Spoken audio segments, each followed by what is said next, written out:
And welcome to Poppy's workshop. And today we're going to be expanding upon the little short video that I did the other day that was actually working under the table. But here's an issue that I have at the moment.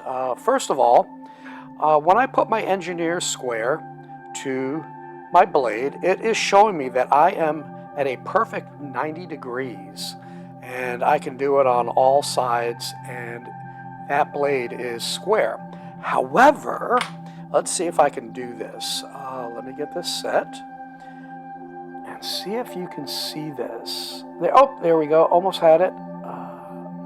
If you look here, actually, let me get inside. If you look here, there it is, I just had it. You can see a slight gap at the very top of my cut. And that is telling me that the top is a little bit smaller than the bottom.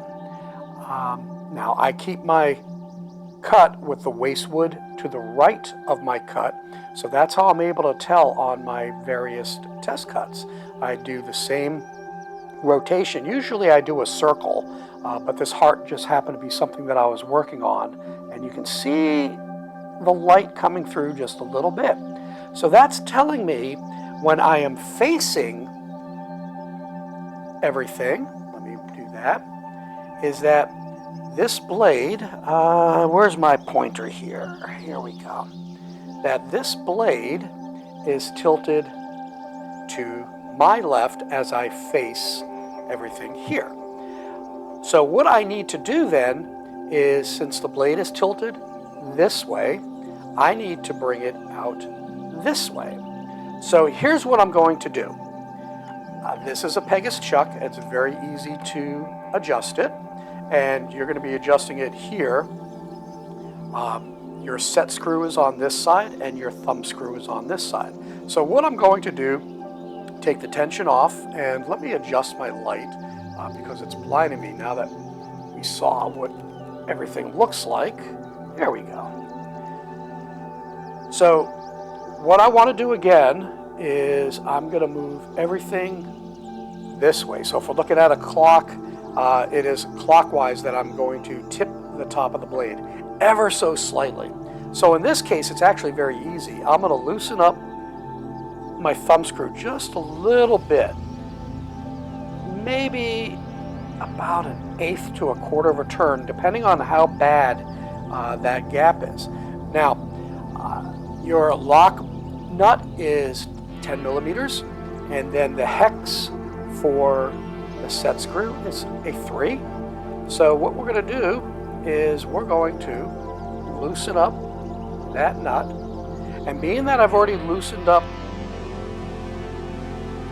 the thumb screw, I should be able to turn that about 1/2. So I'm only doing this kind of finger tight. I'm not putting a lot of torque on it.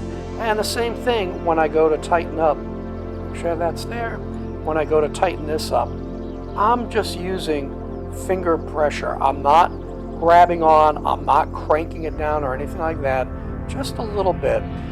Usually what I'll do is I'll go to where it just snugs up a little bit and then just a little bit push beyond. You don't need to go very tight at all in terms of because what you wind up doing is squeezing too tight and you can damage the aircraft aluminum here. So the blade is already tight. We'll tension it back up. Actually, what I always prefer to do is loosen it up, reset the blade. I lift up just a little bit, and yeah, that feels about right. So I got the tension set there. So that's it. I'm going to do a circle cut, and I'm going to rotate it so that my waste wood is to the right, and then I will again put it up against my angle here and see what kind of gap is there. Now this is very important. Now this is a number 10 blade, so the kerf on this is pretty wide, and yeah, it's forgiving. What happens, for example, is that this piece when it was the wrong way, when the top was out, it wouldn't drop through. So when I'm cutting pieces, I want to make sure that when I complete my cut, not only does it pull out from the top, but it'll drop through the bottom. This is really important when you're doing puzzles, when you're doing intarsia, where pieces need to fit precisely. And also, too, when you're making toys and everything, like I'm doing, or other types of stack cuts, you need this blade to be perfect, as close to perfect as possible, because again, the number 10 blade is forgiving, but when you go down to your 7, to your 5, to your 3, your 101s, you're going to have issues with that. So you want to get as close as possible to that perfect 90. And where is my engineer square here? Yeah, it is still at 90, and that's one of the things that will throw you off. You'll go like this and say, oh yeah, this is at 90, everything's great, hey, why isn't this dropping through? And you do that and you see the gap and you're like, why is it doing that? Now I think I'm having issues with the set screws on the bottom of my chuck, so I've ordered a refresh kit that'll have replacement thumb and set screw. And it's always good to have a couple of those on hand. I didn't, dummy me. I did have some old ones, couldn't find the additional set screws, so I need to put them in a better place. So keep a couple on hand, because you are tightening, loosening so many times, and if you're a production shop, you know that this is a consumable, wearable item, and you will be going through these every month or two, going through a set if you're a full production shop.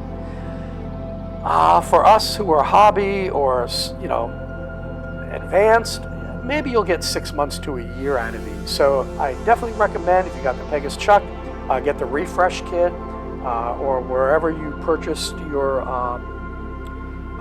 saw, you should be able to get a refresh kit, or some of the other scroll saw sites have them as well. So yeah, be aware that if you find you're losing control of your blade, the blade is wandering, and you've checked everything, you need to go back to the basics and take a look at what's happening here. Mine look okay, but they've been in for quite some time, and I've increased my production rate, and all of a sudden it just kind of let loose. And I've tightened things, I've checked things, but this was the simple solution to check first.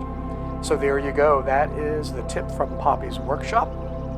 May the Lord richly bless you, and make it a great day right here at Poppy's Workshop.